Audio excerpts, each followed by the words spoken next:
اگر آپ کو بغل میں بھی کوئی گٹھلی محسوس ہو رہی ہے تو وہ بھی کینسر کی علامت. اچھا کہیں بھی گٹھلی ہو تو یہی صورتحال ہوگی؟ ضروری نہیں ہے. اچھا ضروری نہیں. وہ لائپوماز بھی ہوتے ہیں. اب اس سوال سے ایک اور آپ کا وہی کہ ہر گٹھلی کیا کینسر ہوتی ہے؟ تو ہر گٹھلی کینسر نہیں ہوتی. مگر یہ کہ وہاں بھی یہی تکلیفیں ہو سکتی ہیں. نہیں, باڈی میں اور بہت ساری جگہ, اب یہ بہت کامن ہے کہ باڈی میں بہت ساری جگہوں پہ لوگوں کو اسپیشلی ینگ ہمارے جنریشن میں گٹھلیوں کا بہت زیادہ یہ ایک ریزن ہمیں مل رہا ہے. یہ لائپوماز ہیں, فیٹ کے ڈپازٹ ہوتے ہیں موسٹلی, لیکن ہو بھی سکتا ہے. آپ کو اس کا معائنہ کیسے پتہ چلے یہ گٹھلی ہے جو بریسٹ میں ہے یا آپ کے بغل میں ہے, تو کیسے پتہ چلے یہ کینسر والی گٹھلی ہے یا بغیر کینسر والی؟ کیسے پتہ چلے؟ اس کا معائنہ کرنا پڑے گا. سب سے پہلے اس کی آف کورس ایک الٹرا ساؤنڈ کا عمل ہے, ایک میموگرام ہے جس سے ہمیں پتہ چل جاتا ہے کہ وہ گٹھلی کینسرس ہے یا وہ کوئی عام گٹھلی ہے. عام گٹھلی میں وہ سسٹ بھی ہو سکتی ہے, یعنی پانی کی جھلی بھی ہو سکتی ہے.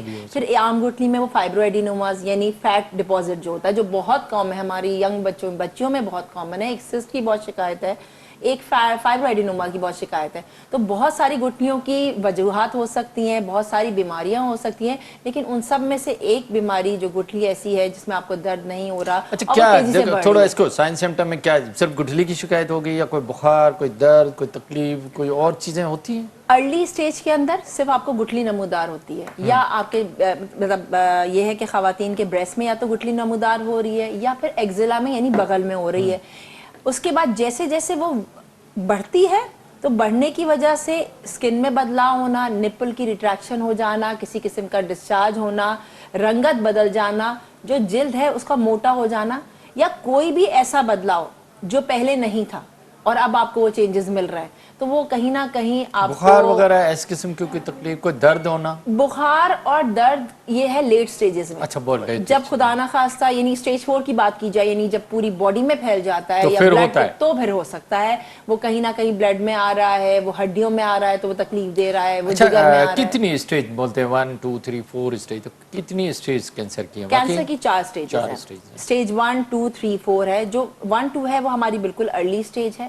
3 میں ہم لوکلی ایڈوانس آتا ہے, یعنی وہ تھوڑا سا جلد کو بھی انوالو کرنا شروع ہو جاتا ہے. اور 4th اسٹیج جو ہے وہ پوری باڈی میں جہاں پھیل جاتا ہے, یعنی آپ کے بریسٹ سے کہیں نکل کے باہر بلڈ کے ذریعے ہڈیوں میں گیا, پھیپڑوں میں گیا. میٹاسٹیج کب شروع ہو جاتا ہے؟ میٹاسٹیٹک اسٹیج 4 مطلب 3 میں یا 2 میں نہیں ہوتا؟ 3 میں جو نہیں, 3 اور 2 میں باڈی کے اندر میٹاسٹائز نہیں کرتا. 3 اور 2 کے اندر ہمارے بغل میں جا سکتا ہے, کیونکہ بغل میں لمف نوڈز ہوتے ہیں, تو ظاہر بات ہے سب سے پہلے جو اس کی سپلائی جہاں جا رہی ہے وہ وہاں جائے گا. وہاں جانے کے بعد لوگوں کا, کچھ ڈاکٹروں کا, کچھ ریسرچ کا کہنا ہے, یا جو بڑے بڑے حکیم بھی دنیا میں ہیں, طب نبوی بھی ہے, کہ کینسر جو ہے نا وہ کوئی بیماری نہیں ہے. کیا یہ بات صحیح ہے؟ یہ تو اب جس حساب سے ہمارے یہاں تعداد بڑھ گئی ہے اس سے اندازہ ہو رہا ہوگا کہ بیماری تو ہے, لوگ جس کی وجہ سے اموات ہو رہے ہیں. میں یہ کہہ رہا ہوں کینسر کی وجہ پہ بیماری نہیں ہے تو پھر اس کو ختم کیوں نہیں ہونا چاہیے؟ پھر تو ختم ہونا چاہیے. نہیں, بس یہ متس ہیں. ہم انفارچونیٹلی ہم اسپیشلی پاکستان میں متس بہت زیادہ ہیں.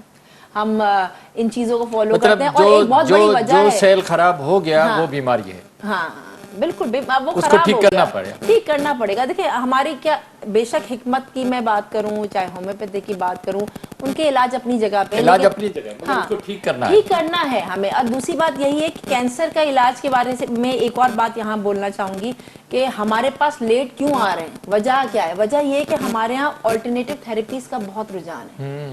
مطلب وہ جو بیماری ہے وہ اگر اس ڈاکٹر کے پاس, کنسرن ڈاکٹر کے پاس جائے, سرجن کے پاس جائے یا پھر آنکولوجسٹ کے پاس جائے, کینسر کے ڈاکٹر کے پاس جائے, وہیں علاج ہوتا ہے. لیکن ہمارے یہاں انفارچونیٹلی دوسرے علاج بہت ہو جاتے ہیں جس کی وجہ سے وہ کینسر بہت تیزی سے پھیل جاتا ہے. اور جب تک مریض ہمارے پاس کیا اگر کوئی ایک فیمیل آپ کے پاس, ایک عورت آئی, اس نے بولا میرے بریسٹ میں جو ہے وہ گٹھلی ہے, تو کیا فرسٹ آپ انویسٹیگیشن کیا کرتی ہیں؟ انویسٹیگیشن میں سب سے پہلے تو یہی ہے کہ ہم میموگرام پہ جاتے ہیں. پہلے ایگزام کریں گے, ایگزامن آف کورس فزیکل میں, دیکھیں وہ تو پھر اسکریننگ میں آ گیا. ہم ابھی لمپ کی بات نہ بھی کریں, انیشیٹ کریں کہ ہمیں کیسے اپنے آپ کو سیو کرنا ہے, تو سب سے پہلے ہمیں اپنا ایگزامینیشن خود کرنا ہے. گٹھلی کیسے پکڑ میں آئے گی؟ اگر گٹھلی آ گئی پھر کیا کرنا؟ سیلف ایگزامینیشن ہوا, اس میں گٹھلی پتہ چل گئی, تو اس کے بعد ہم دیکھیں گے کہ ایج کیا ہے. اچھا کیا ایج ہے تھوڑا بتا دیں. ایج اگر 40 سے کم ہے تو ہم اس گٹھلی میں کوشش کریں گے الٹرا ساؤنڈ یا MRI کرائیں. ٹھیک ہے. اگر وہ 40 سے زیادہ ہے تو ہم اس کو کہیں گے اسکریننگ میموگرام, یا پھر جو ڈائگنوسٹک میموگرام ہوتا ہے, ایک ٹیسٹ ہے, ایک ایکس رے ہے, وہ ہم کراتے ہیں. تو 40 سال سے کم والی کا میموگرام کیوں نہیں کراتے؟ 40 سال سے کم عمر کی جو خواتین ہیں یا لڑکیاں ہیں ڈینس بریسٹ کی وجہ سے ہوتا ہے, اس میں ہمیں ڈائگنوزس صحیح نہیں کلیئر نہیں ہو پاتے, جس کی وجہ سے ہم ان کو الٹرا ساؤنڈ یا MRI ریکمینڈ کرتے ہیں. لیکن جو 40 سال سے عمر کی زیادہ کی خواتین ہیں ان میں میموگرام میں ہمیں کلیئر ریزلٹس آتے ہیں. تو اس لیے ایک کٹ آف رکھا گیا ہے 40 کہ آپ 40 سال کی عمر میں جو ہے میموگرام کروائیں, اور 40 سے کم میں ہم الٹرا ساؤنڈ. تو کیا الٹرا ساؤنڈ سے آپ کو پراپر ریزلٹ مل جاتا ہے یا CT اسکین سے زیادہ ملتا ہے؟ MRI سے. MRI سے زیادہ ملتا ہے. الٹرا ساؤنڈ میں بھی سم ٹائم ہمیں تھوڑا بہت, دیکھیں الٹرا ساؤنڈ میں یہ ہوتا ہے کہ اگر وہ لمب گٹھلی جو ہے وہ سسٹ ہے یا فائبرو ایڈینوما ہے تو ہمیں الٹرا ساؤنڈ میں پک ہو جاتی, تو ہمیں آگے کسی زیادہ بڑے پروسیجر کی طرف جانے کی ضرورت نہیں پڑتی. لیکن اگر ہمیں کوئی ایسا لگتا ہے کہ کوئی irregular ماس ہے یا سالڈ ماس ہے تو ہم پھر اس کو کہتے ہیں کہ آپ MRI کرائیں. ینگ لڑکیوں کے لیے جو یعنی 40 سے MRI میں آ جائے گا پورا, MRI میں کلیئر آ جاتا ہے. MRI میں کلیئر آ جاتا ہے. اس کے بعد سیکنڈ سٹیپ کیا ہے, ہماری بائپسی. نہیں, جب MRI میں کلیئر آ گیا, ریزلٹ آ گئی, کچھ بلڈ ٹیسٹ بھی آپ کرائیں گے تو پھر بائپسی کی کیا ضرورت ہے؟ آپ علاج شروع کر دیں. اگر MRI میں تو ہمیں پتہ چلا کہ ایک گٹھلی ہے. اب کینسر صرف ایک قسم کا نہیں ہے, بہت سارے قسم کے کینسر ہیں. بریسٹ کے اندر بھی ضروری نہیں ہے کہ جو بریسٹ کینسر ہو رہا ہے وہ کارسینوما ہی ہو. اس میں 2 طرح کے ہوتے ہیں, میڈیکل ٹرمینالوجی ہے, ڈکٹل کارسینوما ہے, لوبیولر ہے, اور بہت سارے اور ٹائپس بھی ہیں. بتا دو جو بھی ہیں میڈیکل لینگویج میں بتا دو. بالکل.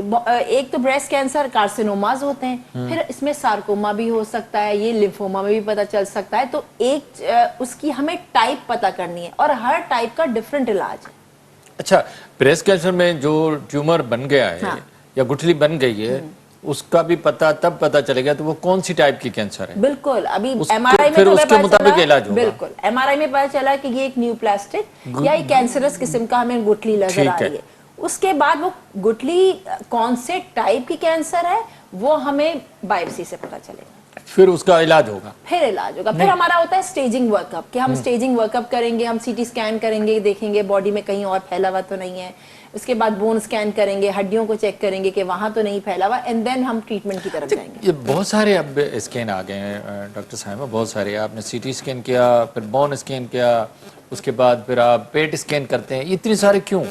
سٹیجنگ کے لیے. دیکھیں ابھی پہلی چیز ہے ڈائگنوسس, پھر ہے سٹیجنگ. ڈائگنوسس میں ہم نے کیا کیا, ہم نے میموگرام یا MRI کرایا, ہمیں پتہ چل گیا گٹھلی ہے, اور گٹھلی کا ہم نے اس کے بعد بائپسی کرا لی, بائپسی میں کینسر آ گیا. بالکل, یہ ہو گئی ڈائگنوسٹک. اس کے بعد اب ہمیں دیکھنا ہے کہ وہ جو کینسر ہے وہ باڈی میں کہیں اور تو نہیں پھیلا, کیونکہ پھر وہ ہمیں بتائے گا کہ سٹیج کیا ہے.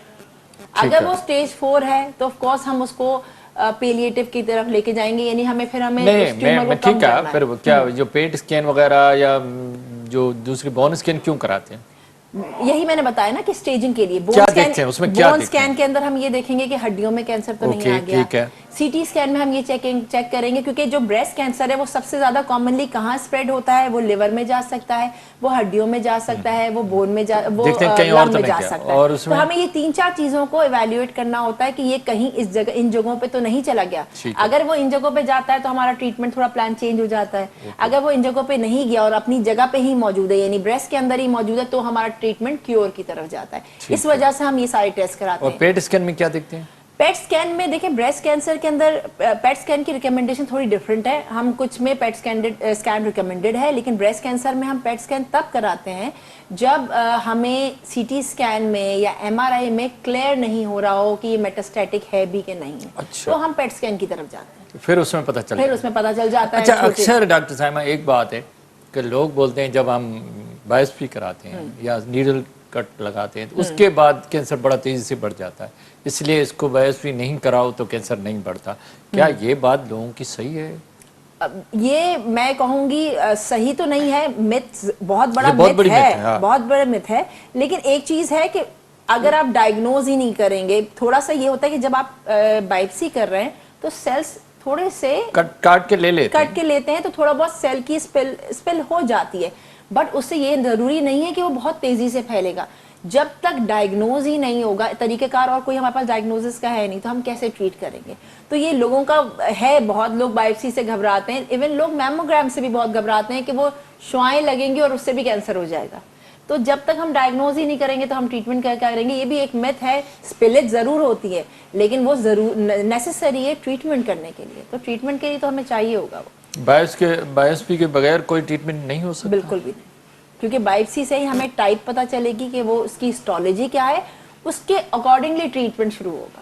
اچھا کتنے طریقے ہیں اگر ہمارے پاس ٹریٹمنٹ کے؟ اب دو چیزیں, اگر اسٹیج 1 اور 2 ہے تو کون سا طریقہ کار علاج ہے, اگر 3 اور 4 ہے تو کون سا علاج طریقہ؟ اب یہ اس وقت ہمارے جدید سائنس میں کون سے طریقے علاج موجود ہیں اگر 1 اور 2 ہے؟ اچھا ٹھیک ہے, 1 اور 2 ہمارا ارلی اسٹیج میں آ گیا. ٹھیک ہے, ٹریٹمنٹ کا یہ ہے کہ ہم یہ جو اب یہی سمجھانا چاہیے, جو اکتوبر کا مہینہ ہم کیوں منا رہے ہیں, کیونکہ ہمیں ارلی اسٹیج میں ملے.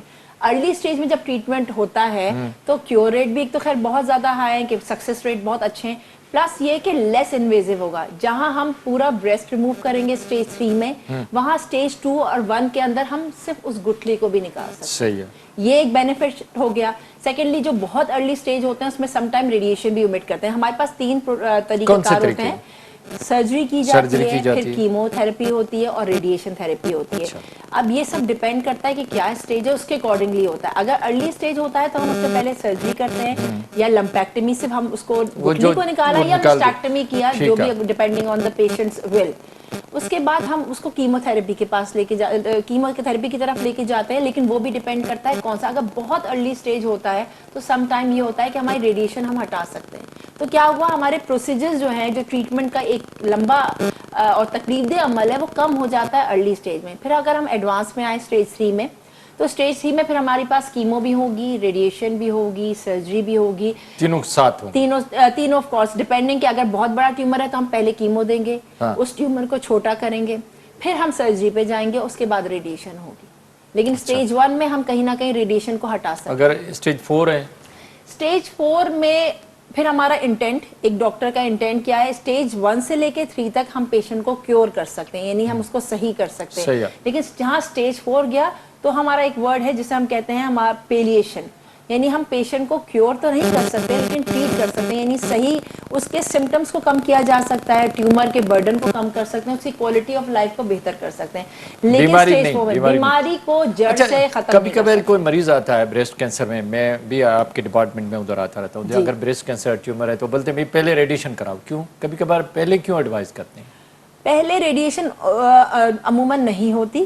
ٹھیک ہے, ریڈیشن تب ہوتی ہے جب کیمو آپ کی اثر نہیں کر رہی ہو. ہم نے فرسٹ لائن کیمو اٹیمپٹ کیا, سیکنڈ لائن کیمو اٹیمپٹ کیا, اگر اس کے باوجود وہ ٹیومر سائز شرنک نہیں کر رہا تو بہت ریئر کیسز میں, ورنہ ہمارا جو پروٹوکول ہے وہ یہ ہے کہ ہم پہلے سرجری کریں گے پھر کیمو, اور اگر تھوڑا سا ایڈوانس سٹیج ہے تو پہلے کیمو کریں گے, اس کو چھوٹا کریں گے ٹیومر کو, اینڈ دین سرجری پہ جائیں گے. تھرڈ ہمارا ریڈیشن آتا ہے. ریڈیشن ہوتا ہے. آپ کیا سمجھتے ہیں اگر اس وقت جو کینسر کے مریض ہیں وہ پر امید رہے, علاج کے اچھے طریقے ہیں, وہ صحت مند زندگی گزار سکتے ہیں؟ بالکل گزار سکتے ہیں. کینسر از کیوریبل اگر اس کو ہم ارلی ڈائگنوز کریں اور اس کو جلد تشخیص اور جلد علاج ہو جائے. کینسر نے کسی بھی بیماری میں ہم جلدی ڈاکٹر کے پاس نہیں جاتے, یہ ہمارے ساتھ ہے مسئلہ. تو آپ سمجھتے ہیں اگر جلدی کینسر کا علاج ہو تو لائف اچھی گزر سکتی ہے اور بیماری بھی ختم ہو سکتی ہے, بیماری کمپلیٹلی ختم ہو سکتی ہے. اچھا ڈاکٹر صاحب, زبردست آپ نے ہمیں نالج دی. آپ کا میسج کیا ہوگا, پیغام کیا ہوگا اپنے لوگوں کو؟ پیغام یہی ہے کہ کینسر ایک سب سے بڑا جو میتھ ہے کہ کینسر کیوریبل نہیں ہے, لا علاج ہے, وہ بالکل نہیں ہے. کینسر کے علاج کے قابل ہے, لیکن اگر اس کی بروقت تشخیص کی جائے اور اس کا بروقت علاج ہو. خواتین کے حوالے سے, بریسٹ کینسر کے حوالے سے یہ بات ضرور کہنا چاہوں گی کہ اس کو ایک ٹیبو سمجھا جاتا ہے. خواتین یہ بات نہیں ڈسکس کرتی, کہیں نہ کہیں شرم, کہیں نہ کہیں جھجک, اور کہیں نہ کہیں فیملی پریشر. میں مرد حضرات کو بھی آپ کے اس پروگرام کے توسط سے ایک انفارمیشن بھی دینا چاہوں گی, اور ان کو تھوڑا سا موٹیویٹ کرنا چاہوں گی کہ اپنی خواتین کو انکریج کریں کہ کوئی بھی ایسی چھوٹی موٹی بیماری ہے, کوئی بھی بدلاؤ آ رہا ہے, وہ ضرور ڈاکٹر سے رجوع کرے. اس میں کوئی شرم نہیں ہے, یہ علاج کے قابل ہے. ایک بیماری ہے جو کہ علاج کے قابل ہے. ہم یہ سب کریں گے تو ہم کہیں نہ کہیں اپنے پاکستان کو, اپنی خواتین کو کینسر سے دور کر سکتے ہیں, کینسر فری کر سکتے ہیں. بڑی مہربانی ڈاکٹر سائمہ, آپ ہمارے پاس آئیں. ناظرین, اساں معزز مہمان ڈاکٹر سائمہ ظہور اساں کری جیسا